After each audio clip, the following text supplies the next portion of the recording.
தன்மையின் உண்மை தன்மையை தேடுங்கள்.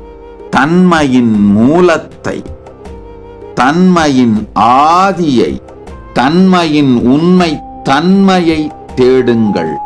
தன்மையின் உண்மை தன்மையை தேடும் பொழுது தன்மயமாக சின்மய பரம்பொருள், பரமசிவ பரம்பொருள், பரம்ஜோதி ஸ்வரூபமாய் உங்கள் அகம் ஸ்புரணத்தின் மூலமாய் இருப்பதை காண்பீர்கள்.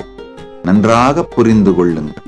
உங்கள் தன்மையின் ஆதியை தேடினீர்களானால் இந்த வினாடி துக்கத்திலிருந்தும் வலி வேதனைகளிலிருந்தும் அஞ்ஞானத்திலிருந்தும் விடுபடுவீர்கள்.